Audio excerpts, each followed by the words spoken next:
Taip.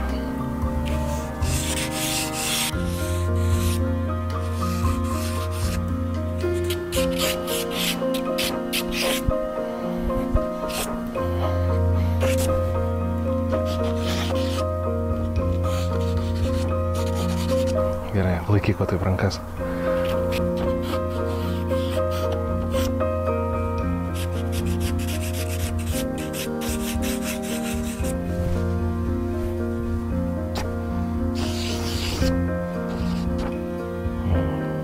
Šiandien žiauriai gerai atrodai.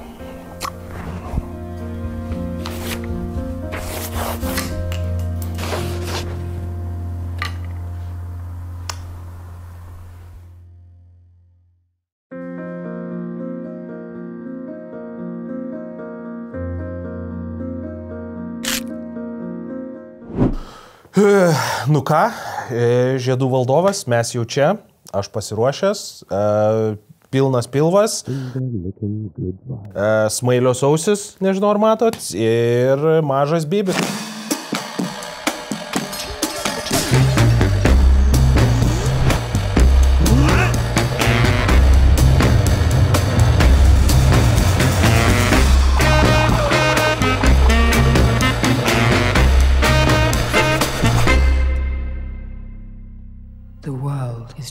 Pasaulis pasikeitė.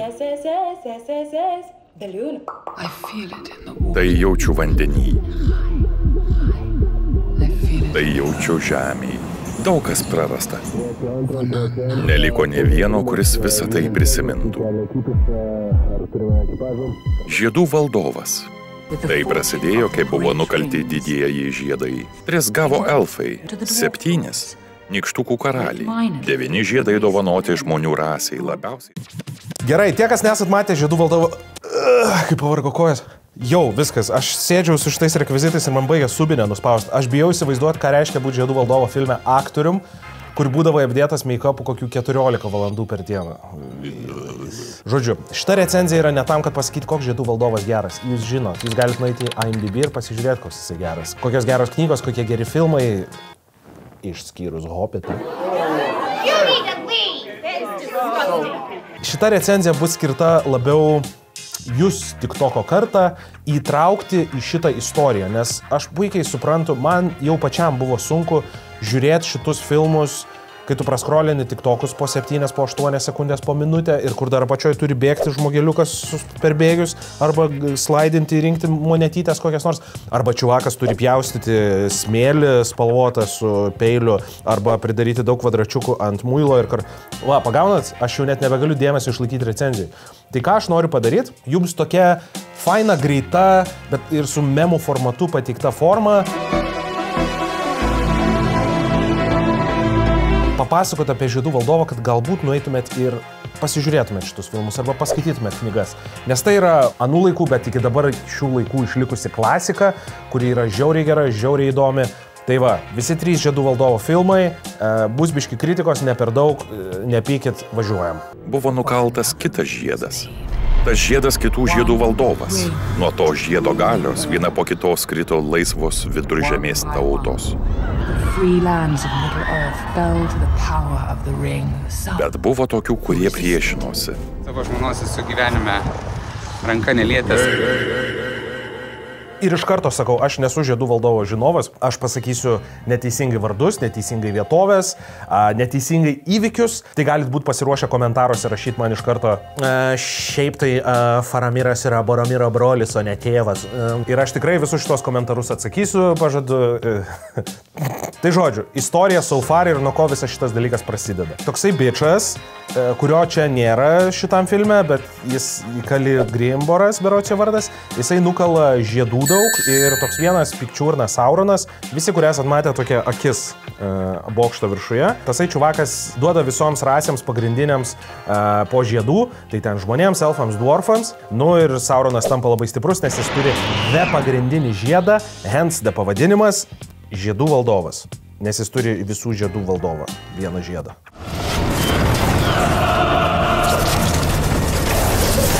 žodžiu, prasideda karas, atbėga elfai, atbėga humanai, šitie žmonės, kapojasi su Sauronu, epinis karas.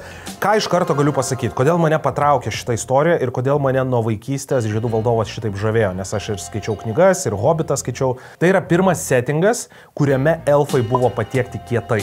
Net jie su kalgotėm vaikštantis, tipo, o iš tikro tokia karinga, bet išmintinga aukštuomenė. Elfai yra tokia rasė, kokia būtų žmonės, jeigu mūsų matiekoj 11 plus 99 būtų 100.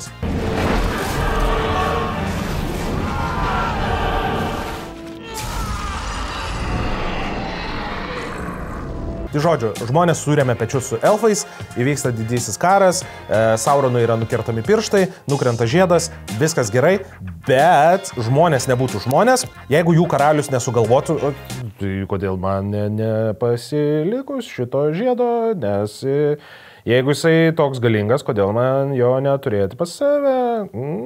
Bet aišku, tas žiedas turi tik vieną valdovą, tą bičą Sauroną.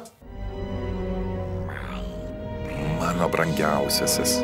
Ir tą žiedą po to randa garsiausias visų šitų istorijų personažas, ko gero, kurį visi žino ir parodijuoja, Smygolas, dar kitaip žinomas kaip Golumas. Apie jį mes šiek tiek pašnekėsim vėliau, jis yra, mano galva, vienas svarbiausių apskritai personažų fikcijoje, grožinėje literatūroje, kine.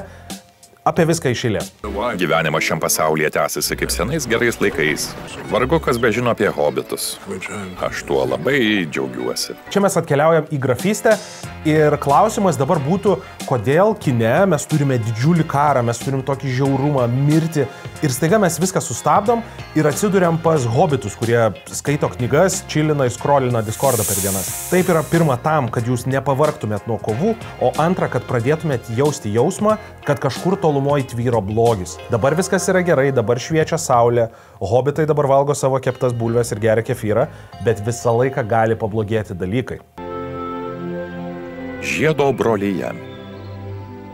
Čia susipažįstam su mūsų pagrindiniu, vienu iš 3 bent jau pagrindinių herojų, tai yra Frodo Bagginsu. Kodėl sakau, kad iš 3? Žiedų valdovas, atrodo, 3 knygos netaip daug. Haris Poteris turi 5 kartus daugiau. Bet Žiedų valdove tiek yra prikišta mėsos ir va kodėl Žiedų valdovo fanai dažnai pyksta, kai lyginama yra su Hariu Poteriu. Taip, Haris Poteris yra epinis, taip, Haris Poteris yra labai didelis pasaulis ir įspūdingas. Bet jeigu esate neskaitę, jeigu esate, nežinau, nežiūrėję to filmo, nelabai suprasite, kiek daug mėsos yra sugrūsta į tas 3 knygas ir tuos 3 filmus. Ir ne tiek daug, kur tu pradedi nebesuprasti, o tiek daug, kad tu gali pastoviai žiūrėti iš naujo ir skaityti iš naujo ir vis rasti naujus dalykus. Netgi yra toks dalykas kaip Žiedų valdovo istorikai. Žmonės, kurie iš tikro dirba ir uždirba pinigus, atsakinėdami į įvairius istorinius klausimus įvykusius Žiedų valdovo visatoje. Bet gerai, ne apie tai. 3 filmai po 3 valandas, einam per tą filmo struktūrą, žiūrim, kas vyksta toliau. Pavėlavai. Burtininkas niekada nevėluoja, Frodai Bagginsai. Ir per anksti neatvyksta, jis pasirodo tiksliai, kaip yra numatęs. Ir atvyksta burtininkas Gandalfas, kuriam turi paknist protą, aišku, kad jisai vėluoja, bet Gandalfas, mano galva, yra antrasis iš pagrindinių herojų, todėl jūs šitas pasišnekėjimas yra ne kiek kandus, o toks tarsi 2 senų draugų pasižaidimas. Gandalfas čia atvyko pasveikinti Bilbo, savo gero draugo, su 111 gimtadieniu. Bilbas yra bičas, kuris rado tą žiedą, apie kurį yra visas šitas filmas. Ir jisai tą žiedą randa dar savo senesnėse kelionėse, kai dar buvo jaunesnis. Ir tas žiedas mūsų hobitui, Bilbui, ne Frodui, suteikia labai nenatūraliai ilgą gyvenimą ir tai kelia tam tikras, seniukai, kodėl tu taip ilgai gyveni?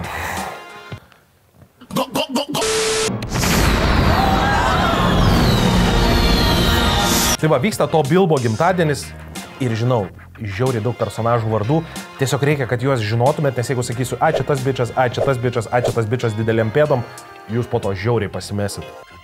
Sudie. Bilbas, Frodo dėdė, turbūt, čia bus parašyta ekrane, ar aš teisus, jisai užsideda minėtą į žiedą, kurį rado savo senesnėse kelionėse, pranyksta ir nukeliauja namo tam, kad pabėgti nuo visų savo hobitų, draugų ir šeimos ir visų kitų, nes jis tiesiog yra jau labai pavargęs, nori pabaigti rašyti savo knygą ir tiesiog nori pradingti. Dar vienas patvirtinimas, kodėl Žiedų valdovas ir šita Peterio Jacksono ekranizacija yra tokia geniali. Ogi todėl, kad į veiksmą yra įvedamas labai senas, šiaip jūs net neįsivaizduojat, koks senas, ir protingas burtininkas.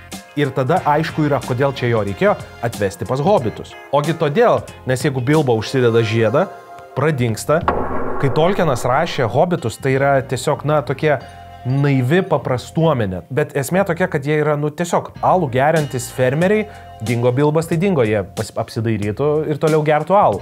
Bet kai sėdi išmintingas burtininkas, kuris supranta, kad tokie dalykai, kurie pradangina tave, dažniausiai neateina be kainos, mes automatiškai ką turime? Istoriją.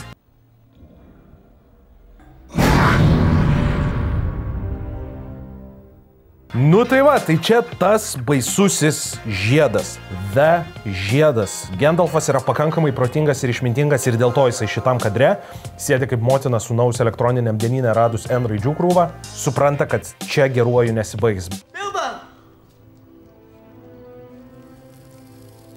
Bet aišku, taip jau likimas sudėlioja, ateina Frodas, pakelia tą žiedą ir tas žiedas automatiškai jo neužvaldo, ką kitiems dažnai padaro. Ir Gandalfas iš esmės supranta, kad Frodas, būdamas net ir toks mažas, sugeba atlaikyti žiedą ir jam teks pats sunkiausias darbas - tą žiedą sunaikinti greičiausiai. Negundik manęs, Frodai. Aišku, Frodui supratus, koks tai yra galingas ir baisus dalykas, jis jį galvoja atiduoti Gandalfui.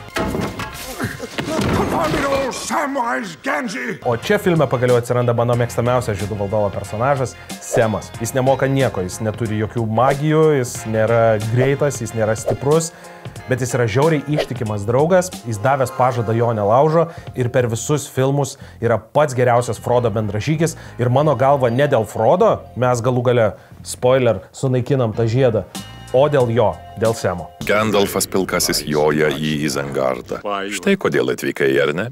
Aišku, Gandalfas kaip greito maisto restorano darbuotojas be savo administratoriaus negali padaryti jokio sprendimo ir nujoja pas garsiojo aktoriaus Christopher Lee vaidinamą personažą Sarumaną, kuriam ir pasako, kad yra tas žiedas, bet surprise, surprise, paaiškėja, kad Sarumanas yra supuvęs urodas. Daddy, chill. Ką tai reiškia? Jis nusprendė pasiduoti tam Sauronui, tam baisiam tamsos valdovui, nes jisai kaupė dabar savo jėgas ir tapti iš esmės jo kaip ir dešiniąją ranką.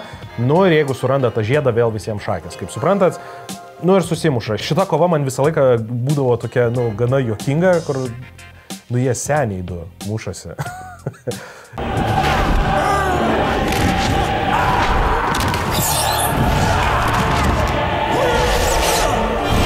Aišku, tik vienoje vietoje, kai Sarumanas jau pričiumpa Gandalfą, kaip čia. Suteikiau tau galimybę geranoriškai man padėti, bet tu pasirinkai kančią.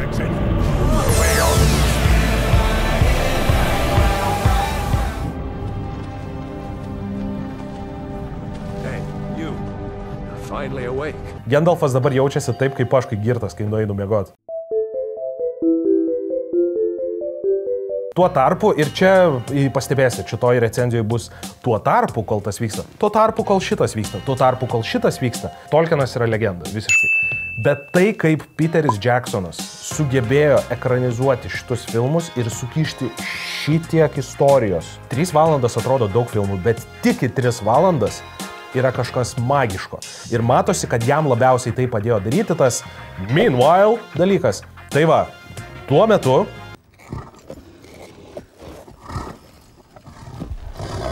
Hobitai slepiasi nuo Nazgulo. Nazgulai šitie dalykai, kurie atrodo kaip tavo dėdė bandantis tau iš penšpelio paimti. Čia yra tie karaliai, kuriems pačioj pradžioj, kur, rodėm, išdalino visiems karaliam tuos žiedus, va kas jiem nutiko nuo tų žiedų, kuriuos jiems išdalino Sauronas.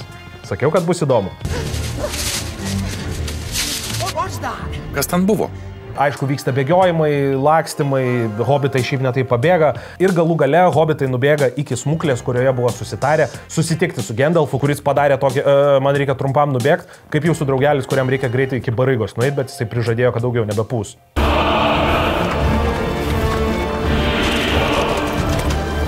Bet Nazgulai, čia tie su juodais apsiaustais, aš juos taip vadinsiu, man paprašiau greičiau, visą gyvenimą taip juos vadinau. Mes vaikystėje žaisdavom Žiedų valdovą, atsimenu. Vieni būdavo orkai, kiti būdavo žmonės ir mes tiesiog tvatytamas. Hold up, wait a minute, something ain't right. Mes tiesiog tvatinamas. Saldus, baby. Mes tiesiog tvatinamas. Tau tiesiog reikėjo priežasties paimti Paulių. Paliesk mano, taip.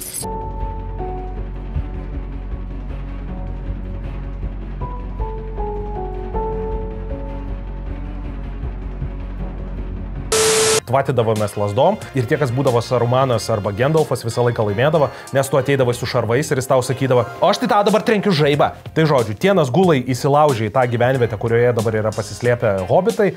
Kodėl? Todėl, kad kai yra užsidedamas žiedas, Nazgulai jaučia, jie tarsi užuodžia, pas jos GPS-as įsijungia. Aš dabar, kai kalbu apie tai garsiai, aš suprantu, ant kiek gudriai viskas padaryta ir paaiškinta. Va, dar vienas dalykas, kodėl Žiedų valdovas yra geriau už Harry Potterį. Harry'e Potteryje per daug kartų atsakymas į klausimą, o tai kaip čia veikia, yra magija, senė, nu tiesiog taip yra.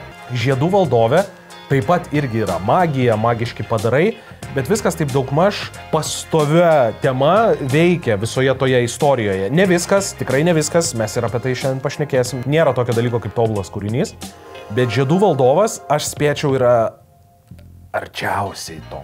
Aišku, Dune kopos fanai dabar visi pyksta, bet, nu, suprantat, kodėl taip galvoju.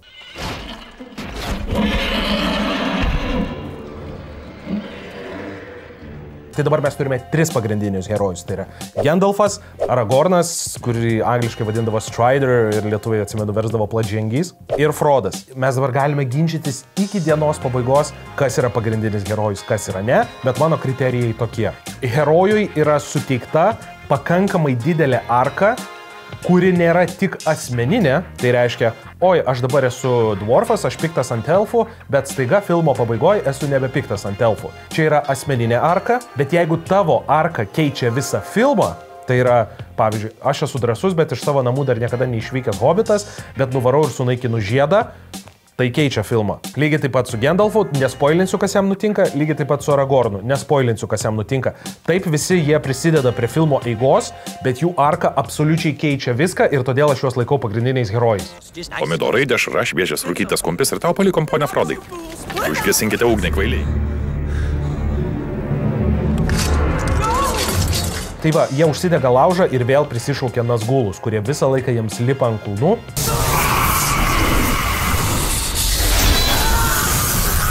Frodas užsideda tą žiedą, galvoja, kad jo nebematys tie Nazgulai, bet jisai tada pamato jų tikrąją tą supuvusių karalių išvaizdą, nu ir jį perdūrė su kardu. Čia kai Frodui prasideda sopuliukas ir ne šiaip sau, tos žaizdos, kurią jam padarė, negalima užgydyti jokiais žmogiškais būdais, čia jau turi padaryti elfai šitą dalyką.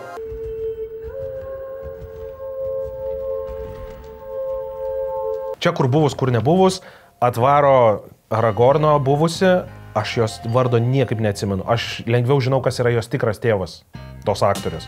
Šitas iš Aros mitų, man atrodo. Nu, va šitas. Nu, tai va, žodžiu, jos vardas va šitas. Jinai atvaro ir aš žiūriu šitą filmą ir aš pajutau tokią stiprią nostalgiją. Man tai buvo malonu dar kartą pažiūrėti. Supraskit, šitie filmai ėjo, jeigu neklystų, 2 pirmais, 2 antrais. Čia mes kalbam kažkur prieš 22 metus viskas. 22, tai čia kiek man metų? Man 31, tai man čia 11? Jo. Tai aš tuo metu esu 11-metis Dominikas ir aš nežinau kodėl, bet mano mama su sesė nusprendė, kad mane galima vesti tuos filmus. Ir jie buvo ir baisus, bet jie buvo kartu tokie įspūdingi.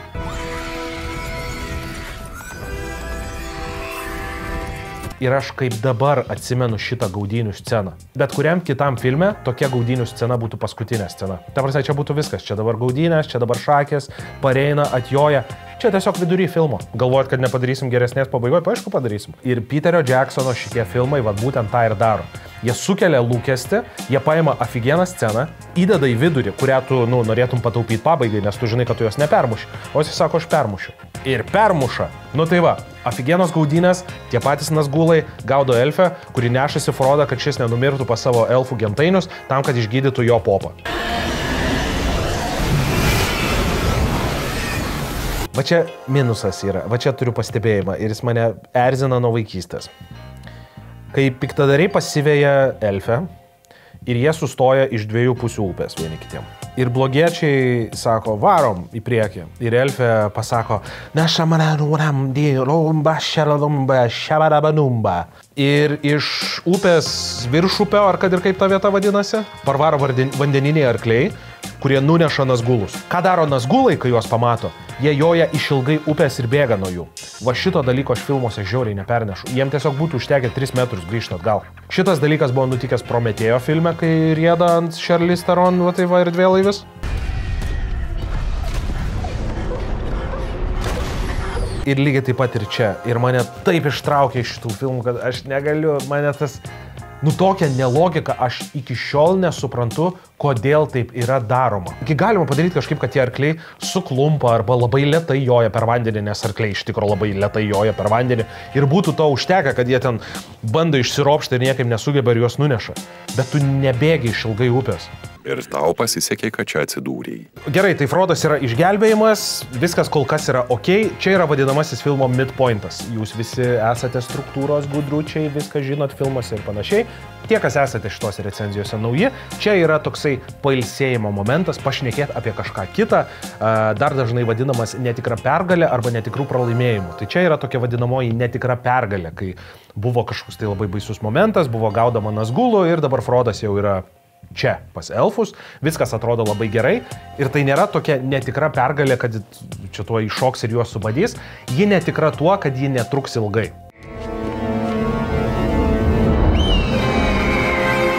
Taip pat čia sutinkama Gandalfą, kuris sugebėjo pabėgti nuo Sarumano ir su ereliu atskristi taip pat pas elfus. Ir dažnas debatų dalykas yra, tai kodėl tada hobitai ir visi kiti nesėdo ant tų erelių, neskrido į Mordorą ir ten nesunaikino to žiedo. Tai aš jums turiu atsakyti va tiek. Kodėl neatskrido, Ne, jokauju. Jeigu rimtai, čia yra tas pats kaip paklausti, o tai kodėl Jėzus, jeigu yra Dievo sūnus, kabėdamas ant kryžiaus, nesulaužė kryžiaus ir lazeriais nepradėjo šaudyti iš akių į romėnus. Istorijos esmė yra ne apie tai.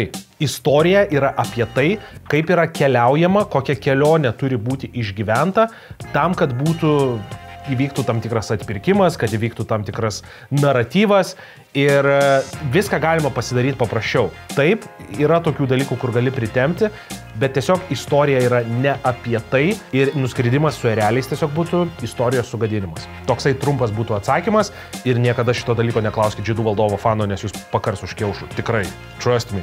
Jūs čia sukviesti, kad atsakytumėt, kaip atremti Mordoro grėsmę.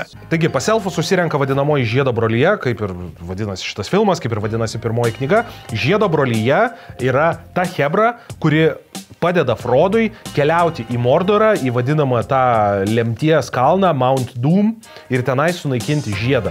Žiedo brolija iš esmės yra antaražas. Bet tam, kad susiformuotų Žiedo brolija, reikėjo visiems pamatyti, kaip stipriai tas žiedas visus sukiršina, kad jo neįmanoma sunaikinti su paprastais ginklais. Žodžiu, viskas tas, kokius klausimus tu norėtum užduoti prieš nešant 1000 kilometrų sunaikinti tą žiedą į kažkokį tai labiausiai pasaulyje saugojamą ugnikalnį. Visi klausimai čia yra atsakomi, visi personažai yra susitapinami, labai gudri, labai graži scena. Važiuojam toliau. Ore skamba šiurpus balsas, tai Sarumanas. Taigi, čia mūsų keliauninkai yra nukeliavę daugybę mylių ir tam, kad tokia kelionė būtų įdomi, o ne tiesiog ėjimas per kalnus, mes turime mūsų herojus priversti daryti sunkius sprendimus. Ir vienas iš jų yra padaromas Sarumano, kuris užkerėja kalną, kad įvyktų griūtis ir mūsų herojai turėtų eiti per Morajos kasyklas. Kodėl tai yra svarbu ir kodėl Gandalfas nenori per ten eiti, nors ir mūsų vienas iš herojų Gimlis, Nykštukas, sako, varom per ten jums sukels puotą, ten mano visi gentainiai gyvena. Ogi todėl, kad vėlgi yra paprastas sakinys paimtas ir jis savy turi tiek mėsos. Paklausykit. Godus Nykštukai giliai įsirausiai. Na, ką jie pabudino? Hazad dūmo gelmėse, šmėklas ir liepsna. Mes suprantame, kad Nykštukai yra didinga, galinga, bet tuo pačiu ir godi tauta, kuris sugeba dasikasti kitokių žemės gelmių, iš kurių pažadina kažką labai baisaus. Ir mes vis tiek turime per ten eiti. Lūkestis, kažkas nutinka. Visas filmas ant to pastatytas. Kitas syk tu ten šok išvaduok mus nuo savo bukumo. Ir kas yra labai gudru, pradžioje atrodo, kad tas baisus pažadintas dalykas yra kažkokios pabaisos, kažkas tokio neapibrėžto. Vienam iš hobitų nuvertus šalmą į apačią, debilas, jam nuvertus šalmą į apačią į šulinį, tie visi goblinai, ten orkai ir trolių dar berods yra, jie visi atbėga ir atrodo, kad va čia yra problema. Jie visi žudė visus ten gyvenančius dvorfus, dėl to tas požeminis miestas ir tos Morajos kasyklos yra mirusios ir dėl to Gimlis tenais verkia, nes jo giminaitis yra numiręs. Ne. Pasirodo, baisiausias dalykas, kurį tu gali įsivaizduoti, nėra pakankamai baisus šitam filmui.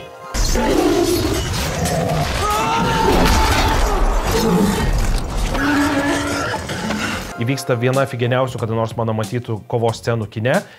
Efektai 2001 metų iki šiol laikosi puikiai. Žiauriai gerai atrodo, yra panaudota kompiuterinės grafikos, yra panaudota daug aktorių su kostiumais, viskas taip tobulai sudėta į vieną krūvą. Aš dar atsimenu, kai šitą kovos sceną tik ją iškirpdavo geriausią įmanomą kokybę ir man įdėdavo į kompaktą ir aš žiūrėdavau per kompą tik ją.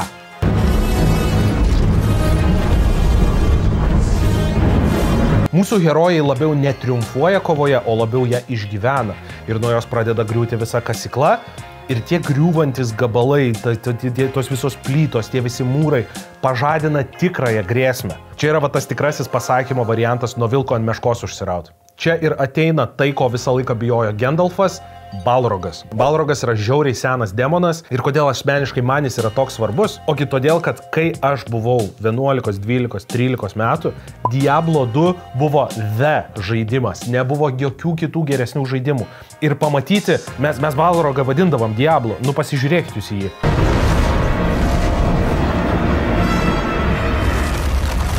Ir pamatyti tokį dalyką gražiai sukurtą, labai gražią kompiuterinę grafiką, įspūdingai, kuri iki šiol atsilaiko, o ne kažkokį tai goofy bičą su ragais, buvo kažkas tokio.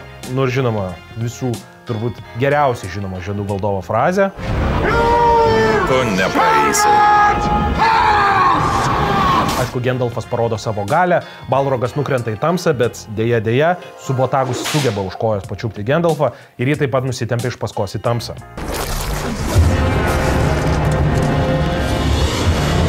Ir va čia aš visą laiką ir kartosiu, kiek turinio yra prikišta iš šitus filmus, kiek herojų atsiranda, kiek jų numiršta, kiek jų dingsta, kiek dar kažkas įvyksta ir niekas nėra užskubėta. Taip, palyginus su knygomis čia labai skubama, bet filmas yra žiauriai gerai sustruktūruotas. Tik mūsų akimis įvyko įspūdingiausia kova, kokia gali būti kino istorijoje ir mirė vienas įspūdingiausių jos herojų. Mirė. Tai ką, čia baigsim filmą? Ne! Mes dar turėsime vieno iš Frodą saugojančių žmonių Boromiro išdavystę, Urukhajų, kurios atsiuntė tas baltas skvernis ataką, ir to bičo Boromiro, kuris iš tikrųjų nebuvo išdavikas, o jį tiesiog paveikė žiedas, iš esmės kaip ir savęs atpirkimą, vis dar per tą patį filmą, kai jisai apgina hobitus ir yra nušaunamas strėlėmis. Kaip tiek prikišti turinio į 3 valandas? Aš iki šiol nesuprantu. Čia aš turėčiau būti kritikas, aš turėčiau sėdėti ir suvokti, kaip šitas filmas veikia. Aš norėčiau pabūti musę ant sienos tose rašymo mytose, kai būdavo rašomas šitas filmas. Žiedų valdovas, Žiedo brolija yra 10 iš 10 filmas. Taip yra mažų kliurkyčių, kaip ir bet kur kitur, bet čia yra kaip ant Siksto koplyčios įbrėžimas. Tai vis tiek yra tobulas daiktas.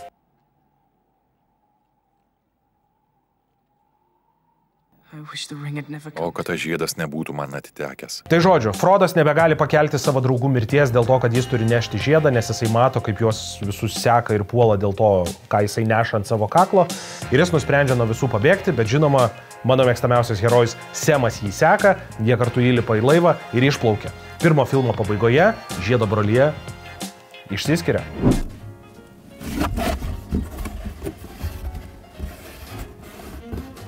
Čia ne mano prekė.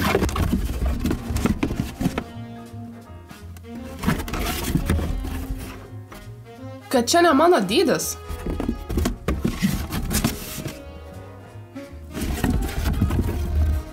Na, tai čia ne tas modelis.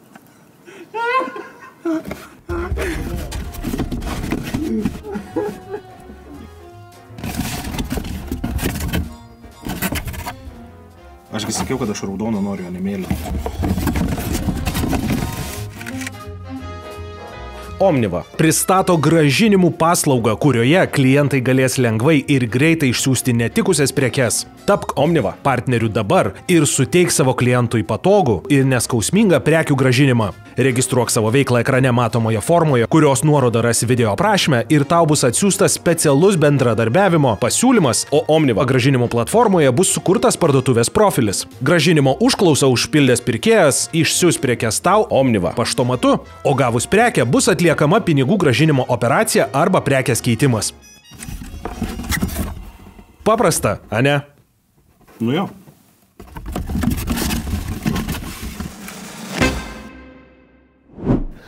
Dvi tvirtovės!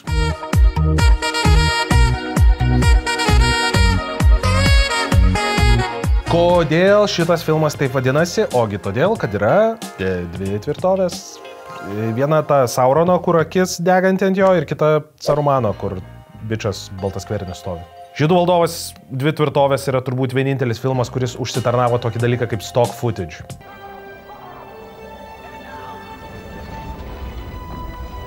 Filmų kūrėjai, kurie tingi filmą daryti, iš esmės naudoja tokį dalyką, kaip minėjau, stock footage, kai ten rodo kalnus ilgai, ar ten upė, kaip ten antis plaukia. Nu va, lietuviškų filmų intro. Per 2 metus pasiekta labai daug. Sutvarkyti suoliukai. This might be hard to believe, but are you aware that nobody gives a shit? Tai yra tiesiog tingus niekas. Bet Žiedų valdovas užsitarnauja šitą dalyką, todėl kad yra grojami garsai.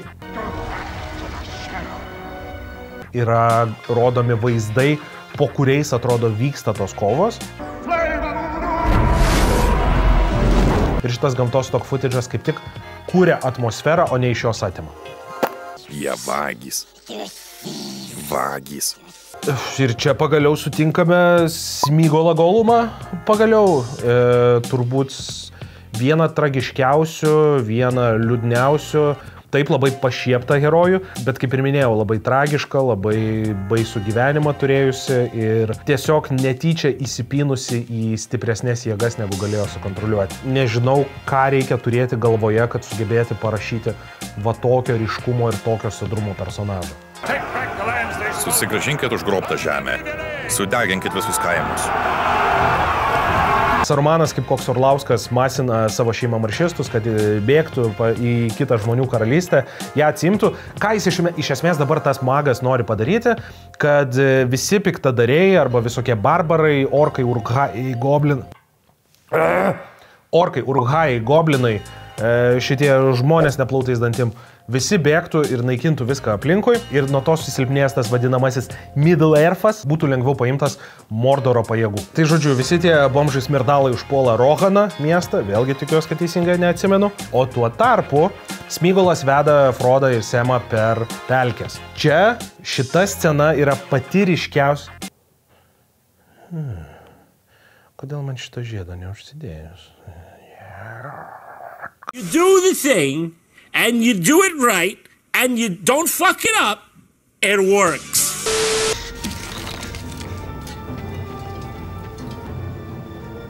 Šitą sceną aš labiausiai atsimenu iš vaikystės, nes puikiai atsimenu, kai šitas filmas išėjo. Ir mano mama mane nusivedė pasižiūrėti, nes mano mama su sesė kaip tik tuo metu skaitė šitas knygas, joms labai patiko. O manęs negalima vieno namuose palikti, nes aš petardas gamindavau iš visko. Atvarėm ir buvo va šita scena. Antraip hobitai nugrims pas negyvėlius, uždegs savo žvakeles. Kur po vandeniu gulėjo lavonai, negyvėliai, žmonės, kurie iš esmės paskendo tose užkeiktose pelkės ir jie ten tapo tokiam paskendusiom dvasiom. Aš atsimenu, kai Frodas įgriuva ir jį puola va šitos va dvasios.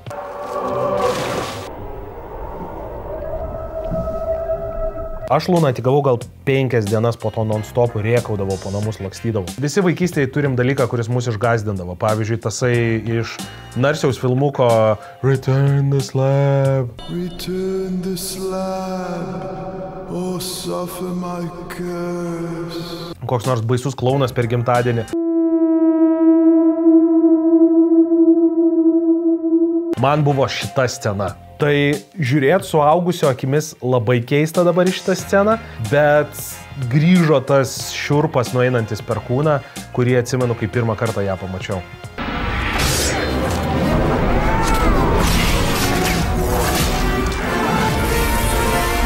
Rodyk.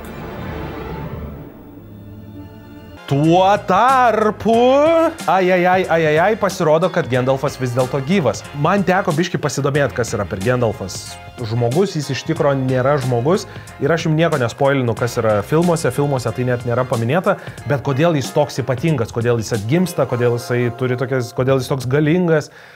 Pasirodo, jis yra, jeigu esu teisus, viena seniausių žiedų valdovo būtybių ir jis yra visiškai priešinga pusė Sauronui. Tai vat jo galingumo yra Gandalfas, tiesiog jis neatsimena. Gal jam didžiulis pachmas, gal jis gėrė tuo metu ir jam tiesiog išsitrynė viskas, bet jis tiesiog yra toks galingas ir man pasakojo vienas iš žmonių, kuris žiauriai domisi žiedų valdovu. Tai va, Gandalfas atgimė, Gandalfą baltąjį. Edorasas ir auksinė Meduzelo menį. Nu ir Gandalfas susirinkęs visus Aragorną, Legolasą ir Gimli nykštuką atvaro pas Teodeną. Kiek daug vardų. Žodžiu, trumpai tariant, magas ir hebriukai atvaro į tą miestą, tiksliau, kaimą miestą, kurią puolė tie nepraustadančiai iš miškų, kuriuos masino tas Sarumanas. Atvaro pas juos, nes jų karalius yra senas ir apsėstas kažkokios magijos ir nebegali pats už save šnekėti. Kas nutinka? Atgimęs Gandalfas supranta, kad tą karalių yra užvaldęs tas Sarumanas, baltaskvernis. Jie dabar abu baltaskverniai. Vienas baltasis, kitas baltasis. Tai gerasis magas nueina pas karalių ir iš jo vidaus išvaro blogąjį magą ir jis atjaunėja ir vėl pradeda mąstyti savo galvą ir užgrūda kitą urodą, kad jis nebenuodytų proto karaliui ir žmonijos viena iš karalysčių vėl pradėtų gyvuoti ir būtų kaip ir ginančioji pozicija prieš Mordorą. Teodenas nepasiliks Edorase. Supranta, kad ten nesaugu. Karalius atsičiūchina, viskas jau geriau. Netikra pergalė, midpointas. Supranta. Ir žmonės iš tos Rohano karalystės yra išsiunčiami į Helmo daubą, dar vadinamą į Helm's Deepą, tenais, kur jie būtų saugus ir pagaliau galėtų pasislėpti, nes ten yra labai aukštos sienos ir panašiai. Privalom gauti brangiausiai. Čia, tuo tarpu, vyksta turbūt, žinomiausia visų laikų Golumo kalba Smygolo. Taip jinai įspūdinga, taip jinai parodo jo dvipusiškumą kaip asmenybės. Bet ji istorijai iš esmės tiek daug neduoda, kiek jinai yra memas. Aš manau, kad tai yra turbūt originalus, pats garsiausias visų laikų žiedų valdovo memas. Taip yra You Shall Not Pass, bet tie, kas atsimenat, tie, kas esat vyresni, šita scena iš esmės pastatė karjerą Goblinui. Tie, kas nežinote, arba esat jaunesni, arba nesusidūrėt, Goblinas buvo toksai, nepamenu, ar jis buvo rusų ar ukrainiečių, čia jau komentaruose mane pataisykit, vertėjas, kuris specialiai su keiksmažodžiais versdavo juokingai, tuo metu bent jau, filmus. Mes dabar turim Harry Narkoterį, kurio vertėjas taip pat buvo mano Hario Poterio recenzijoje. Apsišyk stačias. Bet šitas dalykas, aš žiūrėjau šitą sceną ir aš žvengiau, nes aš atsiminiau būtent tą vertimą ir jis dar būdavo kasetė įrašytas. Ant tiek nostalgiška. Дорогой, где ты был? Бегал. Странно, но твоя футболка совсем не пахнет. Мне что, блядь, на руках бегать, чтобы от меня воняло? Дорогой, где ты был? Нюхал. Клей. Нет, blėt, futbolkų. Bet kaip ir sakiau, čia prieš tai buvo tokia netikra pergalė, nes mūsų herojai, kad ir su problemomis, bet pasiekė tą Helmo daubą, bet mes taip pat pamatome, kiek tūkstančių karių turi Sarumanas, kiek jisai turi tas blogėtis burtininkas.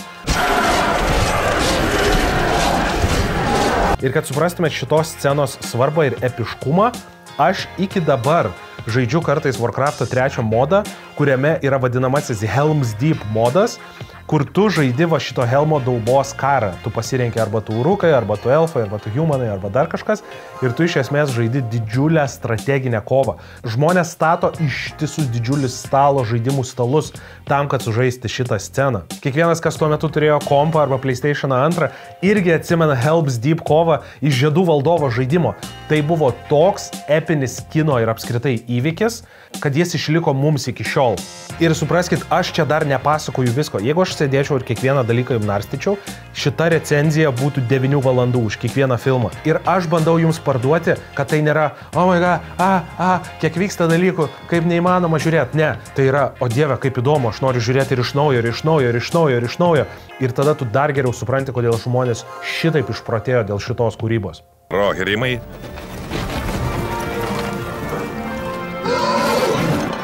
Tai va, kaip ir sakiau, Gandalfas atsiveda Rohirrimų berods karius ir iš dviejų pusių double penetratina urukus. Epinė scena, epinė kova, šviesa šviečia, viskas griūva, urukai krenta, ta prasme man ašaros bėga ir tai yra elfai, ne šautuvai, ne tankai, ne dar kažkas, bet vienas įspūdingiausių karų, kada nors perteiktų kino ekrane ir jūs turite tai pamatyti savo akimis per pakankamai didelį ekraną. Nežiūrėkit Žiedų valdovo, prašau, per telefoną, nežiūrėkit per planšetą, įsijunkit per teliką, užsigarsinkit stipriai, atsidėkit normaliai laiko ir pasižiūrėkit ir suprasit, ką aš turiu omeny.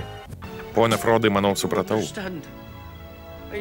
Dabar žinau. Taigi, Helmo kova yra išgyvenama, laimima. Eime, hobitai. Mūsų laukia ilga kelionė. O filmo pabaigoje Semas ir Frodas jau galutinai priartėja prie Mordoro ir pasileidžia jo širdį. Gerai, mokiniai, čia bus svarbu, visas šitas kontroliniam bus. Tai 1920 Kaune įsikūrė 6 bankai, o per 21-24 laikotarpį įsikūrė net 379 pramonės įmonės.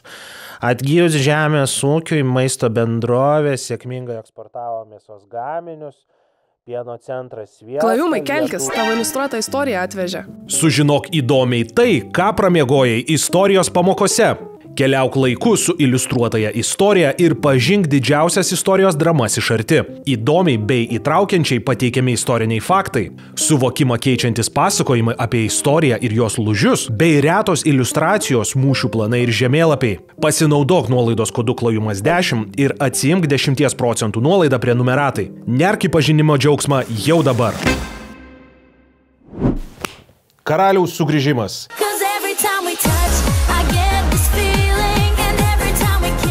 Labai norėčiau, kad tai būtų mano mėgstamiausia trilogijos dalis, bet dėja taip nėra. Aišku, nesakau, kad tai yra blogas filmas. Tai vis tiek yra labai geras filmas ir filmai, kurie po vieną yra kuriami, tokie geri nesugeba būti. Bet lyginant su pirmais dviem nėra pats geriausias. Kaip ir sakau, iš karto nekraunant to filmo, bet pasišnekam.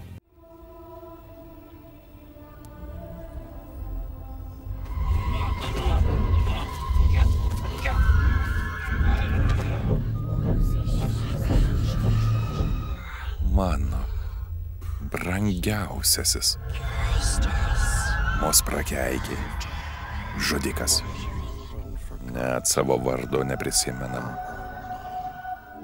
Filmas prasideda šiaip labai gerai. Yra normaliai parodoma, ekranizuojama, bet taip glaustai ir ne per ilgai ištempta Golumo Smigolo, vadinkit kaip norit, istorija. Čia yra galutinai parodoma, kodėl jis toks tragiškas herojus ir taip knygose buvo labiau išvystytas kaip personažas. Taip, bet mes turim tik tai 3 valandas filmui, mes turime milijoną dalykų sugrūst. Tai manau, kad čia buvo vienas geresnių, jeigu ir negeriausių pavyzdžių, kaip reikia sugrūsti tokį sudėtingą personažą į iš esmės tokį greitą recapą. Čia Minas Tiritas. Karalių miestas. Filmas persikelia į Minas Tiritą, kur ir prasideda mano kritika iš esmės. Kai antroje dalyje mums tokį didžiulį įspūdį paliko ta didžioji kova Helmo dauboje, atjojimas Gandalfo Baltaskvernio su visa kita chebra iš kitos pusės, nu tai buvo žiauriai įspūdinga. Ir trečioji daly tiesiog yra bildinama tas pats. Nu, žiūrėkit, ir vienas ir kitas miestas yra tiesiog milžiniškos gyvenvietės iškaltos kalvoje ir aš suprantu, kad skiriasi ir Minas Tiritas turi būti ojojoj, kažkas tokio ir jis yra žiauriai įspūdingas ir jį pamatyti ekrane yra tikrai super. Bet vis tiek, nu, kaip sakau, čia kaip 2 kartus girdėti tą patį bajerį. Tai galit būti pasiruošę komentaruose rašyti man iš karto. Šiaip tai Faramiras yra Boromiro brolis, o ne tėvas. Ir aš tikrai visus šitos komentarus atsakysiu, pažadu. Vėl Saurono chebra ruošiasi pulti, vėl visi grūdasi į miestą, vėl visi aiškinasi, ką daryti ir kokios čia chebros atsivesti, kad visiems nebūtų šakės. Tai čia yra mano pagrindinė problema. Vėliau šitas filmas išvairuoja originalumą ir poreikį egzistuoti, bet kurį laiką aš jaučiuosi žiūrintis, nu, tiesiog tą patį. Būk pasveikintas Denetorai Ekteliono sūnau Gondoro valdove, valdytojau. Va, čia mes matome Lordą Denetorą, berods, kuris irgi yra, nu, tik aišku, ne tamsos, bet vidinės tamsos apsėstas sosto valdytojas, kuris irgi netinkamai valdo savo karalystę ir yra bandomas perkalbėti Gandalfo. Gerai, aš manau, kad jau supratot, ką noriu pasakyti, tiesiog noriu pabrėžti, kad čia aš ne šiaip sau išsigalvojau ir aš tikrai, ypač kaip Žiedų valdovo fanas, nenoriu šikti ant šito filmo, nu bet... Nu tai žodžiu, istorija trumpai, Gandalfas ateina pas Minas Tirito, tenais ne karalius, jisai yra tiesiog sosto valdytojas. Nu, ir Gandalfas jo paprašo uždegti tokius laužus, kad ten visi matytų per kalnus ir, žodžiu, sujotų visi žmonės ir visi gintųsi. Aišku, kad tas karalius, kadangi jis yra susilpnėjęs ir jis yra gedintis savo sūnaus, Boromiro, to, kur sušaudė su strėlėm. Žodžiu, jada, negauna pagalbos ir tada Gandalfas nusiunčia vieną iš hobitų uždegti tą laužą. Magas, galintis laisvai tiesiog šaut ugnį iš bet kurios savo kūno vietos. Jam reikia rizikuoti kito žmogaus gyvybę, kad jis uždegtų laužą. Jis tiesiog negalėjo, kad žiežirbą pasidarytų ten. Ta prasme, aš nenoriu kabinėtis prie šitos istorijos, bet... Pirmas filmas buvo tobulas. Tiesiog aš negaliu. Antras, žiauriai geras. Viena vietelė, tik tai viena kita vietelė užkybo. Čia visa pirma pusė ne tai, kad bloga, vėlgi kartoju, bet tokia...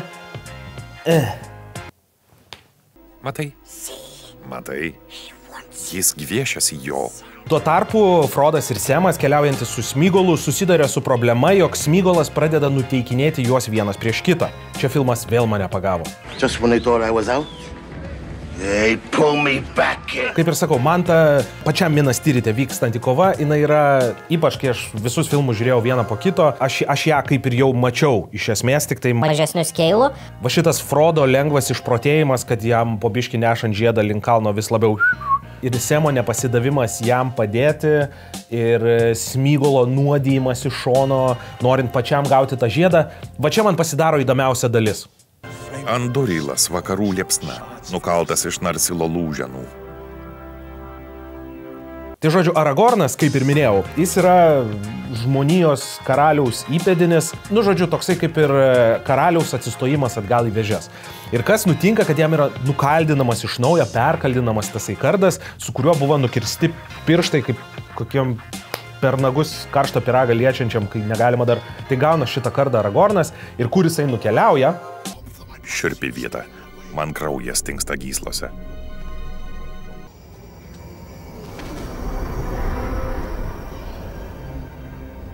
Tai į vietą, kur trumpai tariant gyvena tokia vaiduoklių kariauna, kuri kažkada prisižadėjo padėti buvusiam karaliui, bet to nepadarė ir jie už tai buvo prakeikti. Ir Aragornas, suprasdamas, kad jiem reikia daugiau hebros sudaužyti Saurono hebrą, jisai nuvaro pas juos, sako, žiūrėkit, va turiu kardą, parodo, pagrasina, aš esu naujasis karalius, look at me, I'm the captain now. Ir sako, jeigu jūs man šitą padarysit, aš jūs išlaisvinsiu nuo jūsų prakeiksmo, nes aš turiu tam teisę, aš karalius.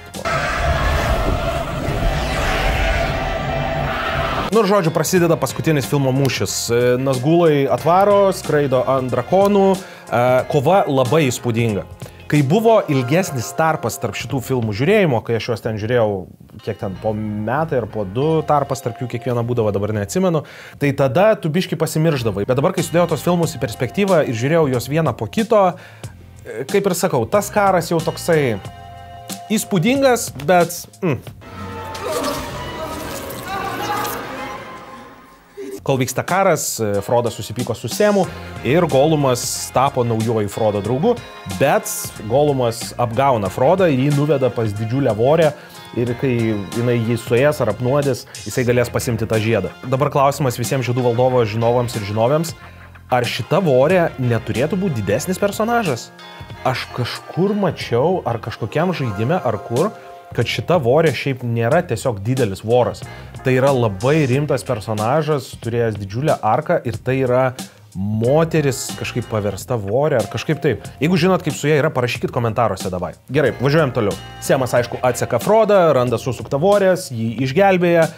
Viską, ką turi daryti tikras draugas, tikrai geras personažas, jisai savo arką nuo tokio bailaus hobito iki begalinės drąsos draugo tikrai išpildo. Ir kai tu tokį žmogų įmeti į tokią sudėtingą situaciją, kaip kovojimas su milžinišku voru, ir jisai dėl savo draugo nesitraukia, va čia yra tokia labai gera personažo arka ir va dėl to Semas man labai ir patinka. Gerai, sakau, čia tas karas toks pat, bet yra didelių dramblių. Kai išsitraukia tos didžiulius gyvūnus, kai atjoja ten visos tos gentis iš rytų, iš visur, jau visi blogiečiai yra suvedami. Ok, visai įspūdinga. Taip, kompiuterinė grafika kai kur biški neatsilaikė, bet, nu gerai, smagu, vis tiek smagu žiūrėti. Laimi šauniausias dvarfas.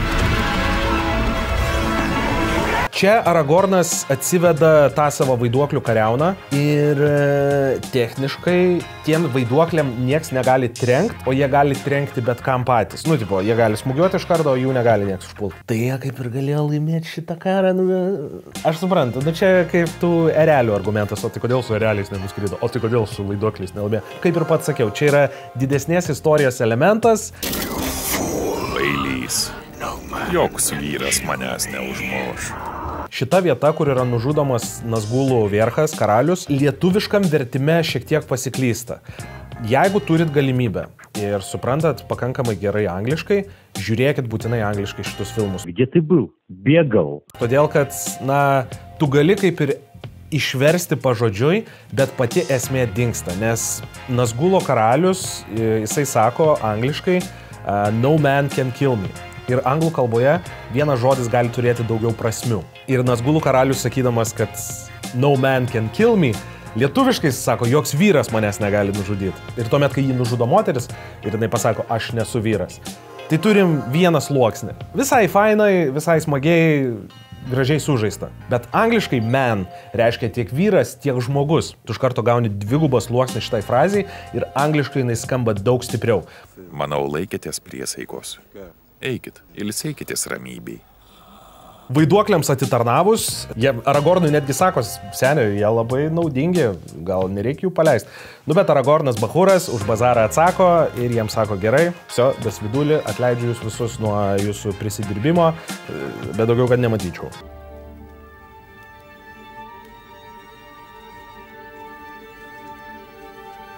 Frodui tuo tarpu kaip nesiseka, taip nesiseka. Jį mėto, vieto, daužo. Dabar jam yra kelios problemos. Jis žiauriai veikia žiedas, nes jis turbūt arti Mordoro, arti Saurono ir jam jisai vis sunkėja ir vis blogėja. Jie apnuodijo vorę, jį išdavė Golumas, jisai pats išdavė Semą. Nu, žodžiu, visos problemos, bet kaip ir minėjau. Ai, ir jį dar orkai pagrobė. Nu, tai va, ir dar nori jam odą nudirt. Užteks inkšti mėšlyno žiurkę. Nuleisiu. Bet Semas, žinoma, atsiranda laiku ir vietoje, išgelbėja Frodą ir jie jau pasileidžia viskas. Čia jau, nu, šalia, va čia už kampą jau žiedą naikinsim, jau grinai. Elesarai. Ir va čia pagaliau pasisuka filmas į kitokį nei antrą dalį, kur jau karas iš tikro jau prasmingas, bent jau man ir bent jau įdomus buvo žiūrėti, nors jis ir prasčiau ekranizuotas negu Minas Tirito. Tai Aragornas sako, gerai, viso, aš karalius, tinka, imu, bet sako, hebra, mes pas juos patys turim nuvaryti ir tai padaryti, kad jie pas mus daugiau nebesugrįžtų. Jokių aliuzijų į dabartinę istoriją mūsų.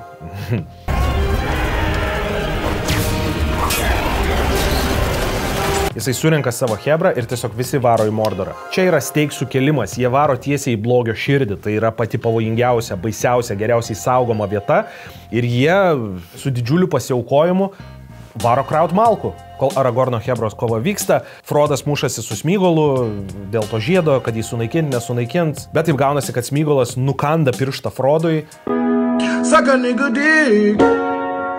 Ir su visu žiedu pats nukrenta į lemties kalno gelmes ir sudega kartu su juo. Tai iš esmės yra labai poetiška pabaiga Smygolui, nes jį sunaikina tai, ką jis mylėjo labiausiai.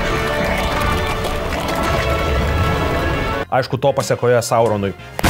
Viskas, išsitaško jo tvirtovė, jisai pats irgi ten dega visaip, visas Mordoras iš karto po žeme, tai išgelbėja Aragorno hebrą nuo visiško sunaikinimo. Nu, žodžiu, viskas paskutinę minutę tobulai vyksta.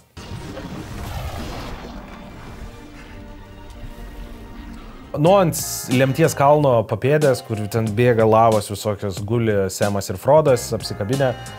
Visiškai tiesiog heteroseksualiai, du draugai. Mes tiesiog tvatytamas. Ir jų atskrenda išgelbėti ereliai, kurie šiaip ir gal ir galėjo jas nuskraidinti tą Mordorą dabar, kaip pagalvoju. Ne, čia tokia istorija, čia svarbi tokia eiga, čia svarbu yra didesnis naratyvas. Nu ir filmo pabaigoje visi iškeliauja savo keliais.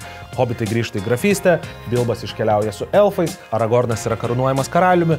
Wow, kokia kelionė yra šitie filmai. Tikrai, atrodo, kad paskutiniai daly tikrai daugiau daviau kritikos kai kur ir gal kai kurie fanai labai norėtų, kad absoliučiai viską tik tai girčiau.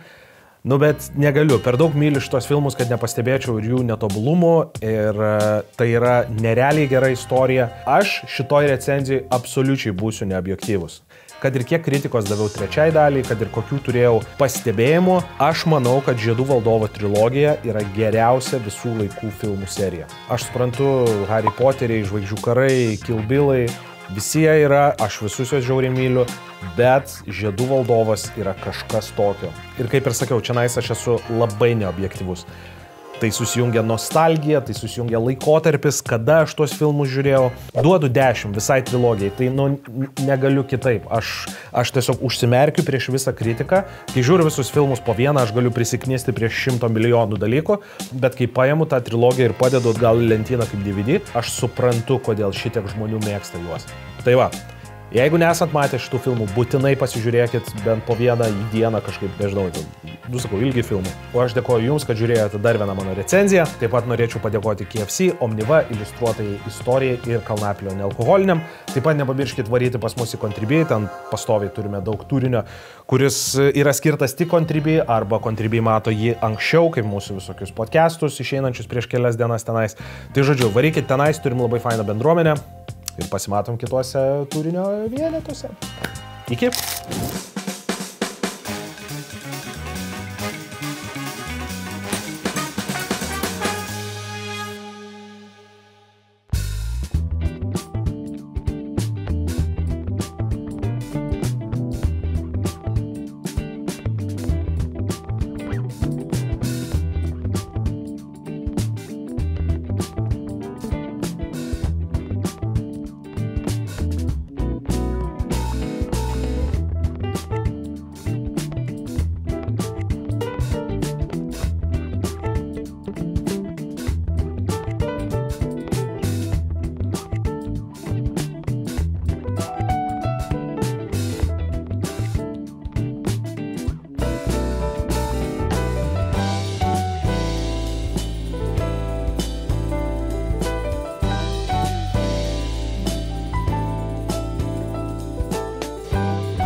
Don't swing on niggas, they got bad behavior. My 415s woke up the neighbors. Interior crocodile alligator. I drive a Chevrolet movie theater. You already know what it is. Street Stars Radio, world famous pretty boy Floyd.